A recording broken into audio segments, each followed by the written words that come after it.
Alors, ce qui est très important en mathématiques, c'est de savoir raisonner. Raisonner, en gros, je vais vous dire un résultat connu et il va falloir que vous le prouviez. Et pour prouver un résultat, il faut structurer un raisonnement. Alors, il y a beaucoup de raisonnements possibles, mais un des raisonnements que l'on se doit de connaître à la fin de la classe de seconde, puisqu'il est réutilisé ensuite en classe de première et en terminale et beaucoup dans les études supérieures, c'est ce qu'on appelle le raisonnement par l'absurde. Alors, pour imager ce que veut dire le raisonnement par l'absurde, je vais énoncer un théorème, puis je vais le prouver en utilisant un raisonnement par l'absurde. Alors, voici mon théorème. C'est si un nombre premier est plus grand que 3,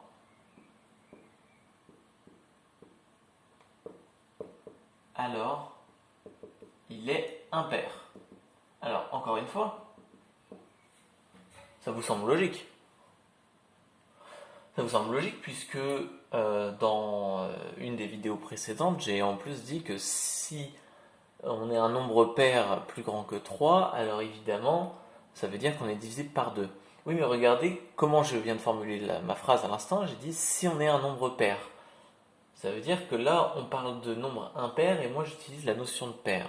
Bref, alors, on va voir comment prouver ce résultat rigoureusement. Donc ça, c'est mon théorème. Et là, je vais faire ma preuve. La preuve se fait par l'absurde. Qu'est-ce que ça veut dire? Ça veut dire, je vais supposer l'inverse du résultat. Et je vais montrer que c'est absurde. Autrement dit, je vais montrer que ça implique des choses totalement contradictoires. Donc, du coup, je vais prendre mon hypothèse de l'énoncé. J'ai un nombre premier qui est plus grand que 3. Donc, je vais l'appeler soit n, je vais l'appeler n ce nombre, un nombre premier, et je dis tel que il soit plus grand que 3. Tel que n est plus grand que 3. Il faut montrer qu'il est impair. Eh bien moi je vais supposer qu'il est pair. Donc, supposons que n est pair.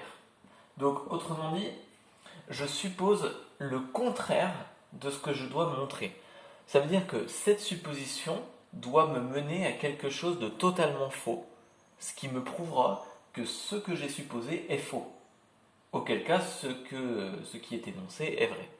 Donc, voyons voir ce qu'implique le fait que n soit considéré comme pair.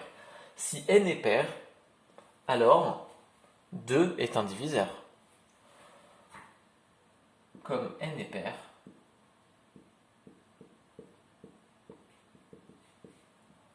alors 2 divise n. Ça, c'est un premier point. On a aussi que 1 est un diviseur de n. En toute logique, 2 plus 1 divise n. Ça, 1 divise tous les nombres entiers. Sauf que maintenant, on a une autre condition. Notre autre condition, c'est le fait que n soit plus grand que 3. Ainsi, n est aussi un diviseur de n. De toute façon, tous les nombres sont divisibles par eux-mêmes. Donc n est un diviseur de n.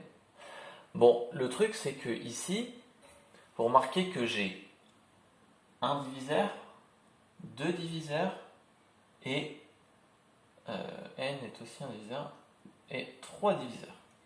Okay, j'ai un nombre premier qui a trois diviseurs. Est-ce que c'est possible? Non. Mais attention, si ça se trouve, mon n ici, il est égal à 1 ou à 2. Mais en fait non, puisque en fait, la condition me donne que n est plus grand que 3.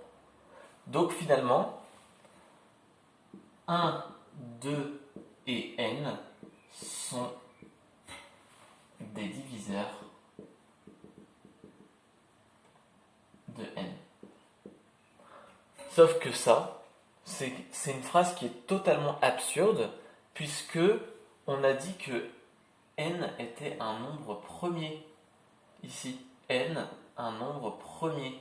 Sauf que, définition d'un nombre premier, c'est un nombre qui n'admet que 2 diviseurs. Et ici, j'en ai 1, 2 et 3. J'obtiens donc une contradiction.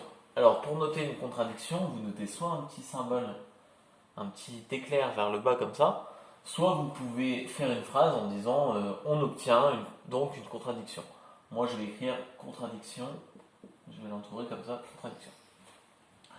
Donc là, vous avez terminé votre raisonnement, et donc votre conclusion, c'est ce que j'ai supposé en premier, donc ma supposition, c'est ce que j'encadre ici, supposons que n est pair, cette supposition m'a mené à une contradiction. Ça veut dire que ma supposition est fausse. Donc il faut que... Enfin, ce qui est vrai, c'est donc le contraire de ce que j'ai encadré en bleu, donc ce qui est vrai, c'est que n n'est pas pair. Et s'il n'est pas pair, il est impair. Donc n est impair.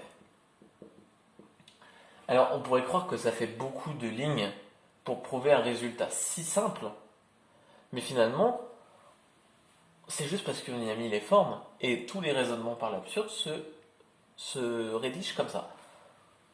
On énonce l'hypothèse du théorème, on suppose le contraire du résultat, et ensuite on essaye de trouver quelque chose de contradictoire. Ici on a réussi à trouver quelque chose de contradictoire, on a trouvé 3 diviseurs pour un nombre premier.